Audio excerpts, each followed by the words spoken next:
ಎತ್ತಿನಹೊಳೆ ಯೋಜನೆ ಚಾಲನೆಗೆ ಕೌಂಟ್ಡೌನ್ ಶುರುವಾಗಿದೆ. ಪೂಜಾ ಕೈಂಕರ್ಯಗಳು ಈಗಾಗಲೇ ಆರಂಭವಾಗಿವೆ. ಆ ಪೂಜೆಗಳಲ್ಲಿ ಉಪಮುಖ್ಯಮಂತ್ರಿ ಡಿಕೆ ಶಿವಕುಮಾರ್ ಭಾಗಿಯಾಗಿದ್ದಾರೆ. ದೊಡ್ಡ ನಾಗರ ಬಳಿ ವಿಶೇಷ ಪೂಜೆ ಹೋಮ ಹವನ ಕಾರ್ಯಕ್ರಮ ನಡೆದಿದೆ. ಸಕಲೇಶಪುರ ತಾಲೂಕು ದೊಡ್ಡ ನಾಗರ ಬಳಿ ಹೋಮ ಹವನ ಏರ್ಪಡಿಸಲಾಗಿದೆ. ಮಧ್ಯಾಹ್ನ 12 ಗಂಟೆಗೆ ಸಿದ್ದರಾಮಯ್ಯನವರು ಎತ್ತಿನಹೊಳೆ ಯೋಜನೆಗೆ ಚಾಲನೆ ಕೊಡಲಿದ್ದಾರೆ. ಇನ್ನೇನು 1 ತಾಸಿನ ಸಮಯ ಶುಭ ಮುಹೂರ್ತದಲ್ಲಿ ಎತ್ತಿನಹೊಳೆ ಯೋಜನೆಗೆ ಚಾಲನೆಯನ್ನ ಕೊಡಲಿದ್ದಾರೆ. ಅದಕ್ಕೂ ಪೂರ್ವದಲ್ಲಿ ಪೂಜಾ ಕೈಂಕರ್ಯಗಳನ್ನು ಏರ್ಪಡಿಸಲಾಗಿತ್ತು. ಆ ಪೂಜಾ ಕೈಂಕರ್ಯಗಳಲ್ಲಿ ಡಿಸಿಎಂ ಡಿಕೆ ಶಿವಕುಮಾರ್ ಭಾಗಿಯಾಗಿದ್ದಾರೆ.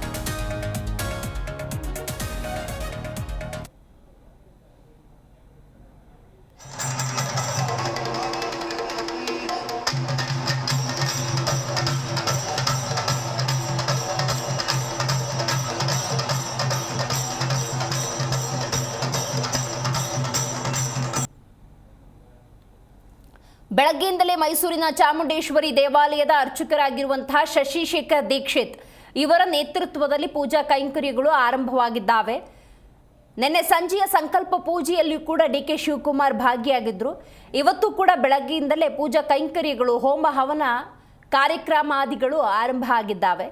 ಬೆಳಗ್ಗೆಯಿಂದ ನಿರಂತರವಾಗಿ ಹೋಮ ಹವನ ನಡೀತಾ ಇದೆ. ಎತ್ತಿನಹೊಳೆ ಯೋಜನೆ ಹಲವು ವರ್ಷಗಳ ಯೋಜನೆ, ಇದಕ್ಕೆ ಚಾಲನೆ ಕೊಡಬೇಕು, ಎಲ್ಲವೂ ಕೂಡ ಸುಭಿಕ್ಷವಾಗಿ ಆಗಬೇಕು ಅನ್ನುವಂಥ ನಿಟ್ಟಿನಲ್ಲಿ ಪೂಜಾ ಕೈಂಕರ್ಯಗಳನ್ನು ಮಾಡಲಾಗಿದೆ. ಇನ್ನೇನು ಮಧ್ಯಾಹ್ನ 12 ಗಂಟೆ ಸುಮಾರಿಗೆ ಎತ್ತಿನಹೊಳೆ ಮೊದಲನೇ ಹಂತದ ಯೋಜನೆಗೆ ಚಾಲನೆ ಸಿಗಲಿದೆ. ಚಾಲನೆಯನ್ನು ಸಿಎಂ ಸಿದ್ದರಾಮಯ್ಯ, ಕರ್ನಾಟಕದ ಘನತೆವೆತ್ತ ಮುಖ್ಯಮಂತ್ರಿಗಳು ಚಾಲನೆ ನೀಡಲಿದ್ದಾರೆ. ಡಿಸಿಎಂ ಜೊತೆ ಚಿಕ್ಕಬಳ್ಳಾಪುರ ಶಾಸಕ ಪ್ರದೀಪ್ ಈಶ್ವರ್ ಕೂಡ ಭಾಗಿಯಾಗಿದ್ದಾರೆ. ಬಹಳ ಮುಖ್ಯವಾಗಿ ಎತ್ತಿನಹೊಳೆ ಪ್ರಾಜೆಕ್ಟ್ ಬಗ್ಗೆ ಹಲವು ವರ್ಷಗಳಿಂದ ಯಾವಾಗ ಆಗಬಹುದು ಅನ್ನುವಂತಹ ಪ್ರಶ್ನೆಯಾಗಿ ಉಳ್ಕೊಂಡಿತ್ತು. ಇದೀಗ ಮೊದಲ ಹಂತದ ಯೋಜನೆಗೆ ಚಾಲನೆಯನ್ನು ಕೊಡಲಾಗತ್ತೆ. ಸೊ ಅದಕ್ಕೂ ಪೂರ್ವದಲ್ಲಿ ಪರಿವೀಕ್ಷಣೆಯನ್ನು ಮಾಡ್ತಿರುವಂತಹ ಡಿಸಿಎಂ ಡಿಕೆ ಶಿವಕುಮಾರ್ ತಂಡವನ್ನು ಗಮನಿಸಬಹುದು. ಮತ್ತು ಮಗದೊಂದು ಕಡೆ ಬೆಳಗ್ಗೆಯಿಂದ ಪೂಜಾ ಕೈಂಕರ್ಯಗಳು ಆರಂಭ ಆಗಿದ್ದಾವೆ. ಆ ಹೋಮ ಹವನಗಳಲ್ಲಿ ಡಿಕೆ ಶಿವಕುಮಾರ್ ಭಾಗಿಯಾಗಿದ್ದಾರೆ. ಬೆಳಗ್ಗಿಂದ ನಿರಂತರವಾಗಿ ಹೋಮ ಹವನ ನಡೀತಾ ಇದೆ. ನಿನ್ನೆಯ ಸಂಕಲ್ಪ ಪೂಜೆಯಲ್ಲೂ ಕೂಡ ಡಿಕೆ ಶಿವಕುಮಾರ್ ಭಾಗಿಯಾಗಿದ್ದರು. ಸಕಲೇಶಪುರ ತಾಲೂಕಿನ ದೊಡ್ಡ ನಾಗರ ಬಳಿ ಈ ಹೋಮ ಹವನ ಪೂಜಾ ಕೈಂಕರ್ಯಗಳನ್ನು ಮಾಡಲಾಗಿದೆ.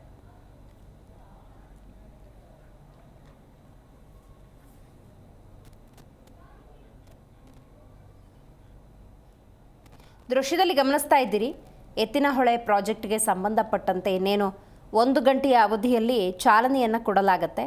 ಸೊ ಈ ಒಂದು ಯೋಜನೆಗೆ ಎಲ್ಲ ರೀತಿಯ ತಯಾರಿಯನ್ನು ಮಾಡಿಕೊಳ್ಳಲಾಗ್ತಾ ಇದೆ. ಮೊದಲ ಹಂತದ ಯೋಜನೆಗೆ ಇವತ್ತು ಚಾಲನೆ ಕೊಡಲಾಗುತ್ತೆ. ಮಧ್ಯಾಹ್ನ 12 ಗಂಟೆಗೆ ಅನ್ನುವಂತಹ ಮಾಹಿತಿ ಇದೆ. ಅದಕ್ಕೂ ಪೂರ್ವದಲ್ಲಿ ಯಾವುದೇ ರೀತಿಯ ವಿಘ್ನಗಳಾಗಬಾರದು ಅನ್ನುವಂಥ ನಿಟ್ಟಿನಲ್ಲಿ ಪೂಜೆ ಹೋಮ ಹವನ ಕಾರ್ಯಕ್ರಮವನ್ನು ಏರ್ಪಡಿಸಲಾಗಿದೆ. ಸಕಲೇಶಪುರ ತಾಲೂಕಿನಲ್ಲಿರುವಂತಹ ದೊಡ್ಡನಾಗರ ಬಳಿ ಈ ಪೂಜಾ ಕೈಂಕರ್ಯಗಳನ್ನು ಏರ್ಪಡಿಸಲಾಗಿದೆ. ಕುಡಿಯುವ ನೀರಿನ ಯೋಜನೆ ಇದು. ಎತ್ತಿನಹೊಳೆ ಯೋಜನೆ ಕುಡಿಯುವ ನೀರಿನ ಯೋಜನೆ. ಬಹಳಷ್ಟು ವರ್ಷಗಳಿಂದ ಈ ಯೋಜನೆಗೆ ಸಂಬಂಧಪಟ್ಟಂತೆ ಯಾವಾಗ ಒಂದು ಯೋಜನೆಗೆ ಚಾಲನೆಯನ್ನು ಕೊಡಲಾಗತ್ತೆ ಅನ್ನುವಂಥ ಪ್ರಶ್ನೆ ಇತ್ತು. ಇದೀಗ ಮೊದಲ ಹಂತದ ಯೋಜನೆಗೆ ಚಾಲನೆಯನ್ನು ಕೊಡಲಾಗ್ತಾ ಇದೆ. ಬಹಳ ಮುಖ್ಯವಾಗಿ ಈ ಒಂದು ಕಾರ್ಯಕ್ರಮದಲ್ಲಿ ಡಿಸಿಎಂ ಡಿಕೆ ಶಿವಕುಮಾರ್ ಪೂಜಾ ಕೈಂಕರ್ಯಗಳಲ್ಲಿ ಭಾಗಿಯಾಗಿದ್ದಾರೆ. 12 ಗಂಟೆ ಸುಮಾರಿಗೆ ಸಿದ್ದರಾಮಯ್ಯನವರು ಇದಕ್ಕೆ ಚಾಲನೆಯನ್ನು ಕೊಡ್ತಾರೆ. ಕರ್ನಾಟಕದ ಮಹತ್ವಾಕಾಂಕ್ಷೆಯ ಕುಡಿಯುವ ನೀರಿನ ಯೋಜನೆ ಇದು ಎತ್ತಿನಹೊಳೆ ಯೋಜನೆ. ಮೊದಲ ಹಂತದ ಕಾಮಗಾರಿ ಪೂರ್ಣಗೊಂಡಿದೆ. 7 ಜಿಲ್ಲೆಯ ಜನರ ಕುಡಿಯುವ ನೀರಿನ ಬವಣೆ ನೀಗಿಸುವಂಥ ಯೋಜನೆಗೆ ಶುಕ್ರವಾರ ಸೆಪ್ಟೆಂಬರ್ 6 ಗೌರಿ ಹಬ್ಬದ ಸುದಿನ ಚಾಲನೆಯನ್ನು ಕೊಡಲಾಗುತ್ತೆ. 10 ವರ್ಷಗಳ ಜನರ ಕನಸು ಈ ಮೂಲಕ ನನಸಾಗುತ್ತೆ. ಎತ್ತಿನಹೊಳೆ ಯೋಜನೆ ಮೊದಲ ಹಂತಕ್ಕೆ ಮುಖ್ಯಮಂತ್ರಿ ಸಿದ್ದರಾಮಯ್ಯ 12 ಗಂಟೆಗೆ ಚಾಲನೆ ಕೊಡ್ತಾರೆ. ಇನ್ನು ಹಾಸನ ಜಿಲ್ಲಾ ಉಸ್ತುವಾರಿ ಸಚಿವ ಸಹಕಾರ ಸಚಿವರಾಗಿರುವಂಥ ಕೆ ರಾಜಣ್ಣ ಈ ಒಂದು ಸಂದರ್ಭದಲ್ಲಿ ಉಪಸ್ಥಿತರಿರ್ತಾರೆ. ಇನ್ನು ಎಲ್ಲ ರೀತಿಯ ಪೂರ್ವ ಸಿದ್ಧತೆಯನ್ನು ಡಿಸಿಎಂ ಡಿಕೆ ಶಿವಕುಮಾರ್ ನೇತೃತ್ವದಲ್ಲಿ ಮಾಡಲಾಗಿದೆ.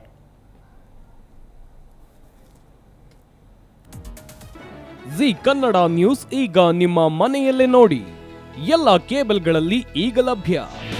ನಿಮ್ಮ ನೆಚ್ಚಿನ ಜಿ ಕನ್ನಡ ನ್ಯೂಸ್ ಈಗ ಸನ್ ಡೈರೆಕ್ಟ್ ನಲ್ಲಿ number 292, Tata play number 1664, Jio TV number 1334, NXT digital number 30, in cable number 30, city networks 51, U digital number 162, GTPL number 17, Rockline telecommunications number 42, Shri Basaveshwara cable number 168, rural cable network 60, Vinayaka digital 57, Abhishek cable 821, city channel 53, Siddeshwara cable network 57, V4 digital Infotech 628, Surya digital networks 53, Gajanan digital number 836, Malnad Infotech private limited number